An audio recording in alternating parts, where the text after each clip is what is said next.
Congress lady Yadira Caraveo yesterday was celebrating birth control. This was one of the things trending on Twitter yesterday. Thanks birth control. And this woman, I've never heard of this congressman, but she says, by age 50, women who had early access to contraceptives earned 8% more per hour than those who did not. As a doctor, as a woman, as a member of Congress, I will always defend the freedom to choose. Thanks, birth control. I love this tweet. I love it. I don't love contraception. I think that's very bad. But I love this tweet because this is the best argument they've got. And it's a terrible argument. This is the argument for contraception. The argument for contraception is sacrifice your children so that you can earn 8% more money making widgets at the factory. That'll be fulfilling. You'll love that. That'll lead to a flourishing life. Yeah. Don't have kids. I understand there are plenty of conservatives who use contraception and who think contraception's fine. And I'm just even pull yourself out for 1 second and just think about what contraception means socially. Forget about the personal choice and if you like it or if you feel that you've benefited from it. Just pull yourself out. Socially, what it means is fewer babies. We in the United States have a dying population. We don't replace ourselves. It's literally a dying country. There are fewer Americans every single year, which is why we have to replace those who are not being born with mass migration. So you got a dying country with a dying Western civilization. And then what does contraception mean? It means divorcing sex from the purpose of sex, from the natural ends of sex, which is procreation, which means what? It means decadent behavior. It means ignoring consequences. It means being more promiscuous. It means, what does being more promiscuous mean? It means more broken hearts. It means more Me Too movement. It means more using human beings just as vessels for our own pleasure rather than actually giving fully of ourselves to another person in holy matrimony through a love that's so real that it actually creates another person. It means things go wrong.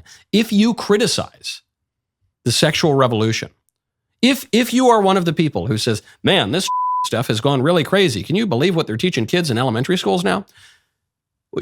You got to ask yourself, okay, did that pop out of thin air or did that come from somewhere else? Well, no, it obviously came from somewhere else. This crazy sexual revolution didn't appear overnight. The agenda probably comes from the radical LGBT agenda more broadly, which denies the difference between men and women. That's right, keep going. Well, and that was enshrined in the redefinition of marriage, which was a decision from the Supreme Court. Yep, totally agree. Keep going. Well, I guess the premise that men and women are exactly the same and indiscernible and can substitute for one another, I guess that comes from, well, feminism. Yeah, it does. Feminism, which says women and men are pretty much the same and a woman needs a man like a fish needs a bicycle. That's totally true. Where else, though? Where does the sexual revolution come from? What was the single event that upended sexual mores and behavior in the United States? It was the advent of contraception. And not just the advent of contraception as a scientific discovery. There have always been technological means, some more effective, some less effective, for putting off conceiving.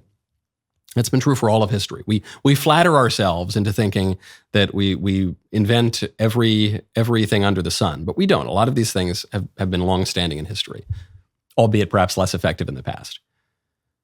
The big change was not a technological discovery of birth control.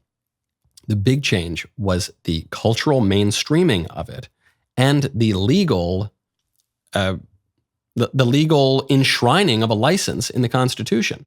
Right now, go to Genucel.com/Knowles, letter Y, letter T. Our friends at Genucel have launched a new product called Genucel 3, which works fast on your under-eye bags and puffiness. Genucel 3 is smoother, more luxurious, and it uses advanced technology to deliver complex vitamins and minerals directly to your face for instant hydration. It is like Gatorade for your skin. This new Genucel technology keeps your skin looking young and healthy for years to come. The Genucel Fall Classics package also includes a jawline treatment for a more firm neck and jawline. It also includes Genucel's anti-wrinkle moisturizer and deep firming serum. Get your skin ready for the cold and dry weather. If you don't look and feel your absolute best, you will get your money back, no questions asked. Go to Genucel.com/KnowlesYT, or you can call 800-SKIN, SKIN, 211 for extra discounts on this amazing fall package. Results in 12 hours or less. The immediate effects are included for free. By the way, the founder of this company, great Coptic Christian from Egypt, who left there for the American dream. So head on over to genucell.com/Knowles, letter Y, letter T, or call 800-SKIN, SKIN, 211. The founding fathers didn't think there was some sacred right to artificial contraception, right? The Supreme Court, the liberal Supreme Court in 1965, just invented that supposed right out of whole cloth. And they said, yeah, in the Constitution, somewhere between the First and Second Amendments, I don't know, it's written in invisible ink, there is a right for married couples, but only married couples, to use contraception. And that was the rule. That was Griswold v. Connecticut. And where was that right in the Constitution? I don't know. No one's ever shown it to me, but that's what the judges said, so I guess there it is. 7 years later, the judges revisit the issue and they say, hey, actually, no, we got it kind of wrong. Turns out, between the Second and the Third Amendment, somewhere in invisible ink, is a right of unmarried couples to use condoms and stuff too. Where is it? We'll show you our work later, but it's in there. It's definitely in there. And we didn't get it totally right in 65, but 72, yeah. Artificial contraception. Then what happens the very next year? Abortion. Roe v. Wade is discovered in the Constitution, the magical right to kill your kid. That was between the Third and the Fourth Amendments, I guess, in invisible ink. But that's the logical consequence of it. If people are having what they perceive to be totally consequence-free sex, if people believe that they have the right to an activity without the natural consequence of that activity, then when the natural consequence of that activity crops up, as of course it's going to do, people have to invent another supposed right to kill that thing, to do whatever they can do, up to and including murder, to deny the natural consequence of one's actions. So it's not merely a simple answer of, oh, you old fuddy-duddies, you think there's a problem with condoms. It goes much, much deeper. It goes much, much deeper than that, to an entire way of viewing the human person and love and marriage and the relationship between men and women, which is the fundamental distinction and fundamental relationship within the human race. And this woman boils it down to, so that's the conservative argument of why we ought to be a little cautious when it comes to contraceptive methods. The liberal argument is, yeah, but you can make 8% more at your widget job. That's the best argument. I'm not even mocking this woman. That is the single best argument you can make for mandating the right to contraception everywhere in the world. Is, yeah, but if you have kids, you might not work as much at the widget factory. This is secular liberalism.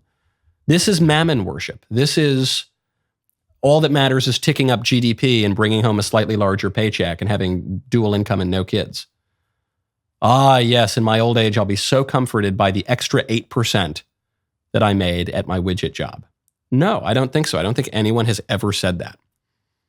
But that's why this kind of secular liberalism is collapsing. And it's why what it is giving way to is a serious conservatism, a cultural and a social conservatism, now represented even in the Speaker of the House of Representatives. We haven't seen that maybe ever. And on the left, it's giving way to a more radical and aggressive, but in some ways a more serious form of political activism. It says, no, life isn't totally about money. It's about, and they come up with their own cockamamie answers. It's about my identity. It's my racial essence. It's about my gender fluidity. But what they're talking about are still things that are essentially immaterial. It's about my loyalty to this group or to that group. The shallow materialism of sacrifice your kids to make 8% more in your widget paycheck, that is not going to speak to the ultimate longings of the human soul. So then the question is, which direction are we going to go in? The radical left direction that tears the whole country to the ground, or the conservative direction, which says, no, we actually have things that bind us together and we have responsibilities toward one another, and we shouldn't just use each other as economic vessels to exploit, or as sexual vessels to exploit for our own selfish interests, but as fellow citizens with a common interest and a common country and a common good. Man, what a great clip that was. Now, hey, hold up. Ring that bell. Subscribe to the Michael Knowles YouTube channel. We'll see you next time.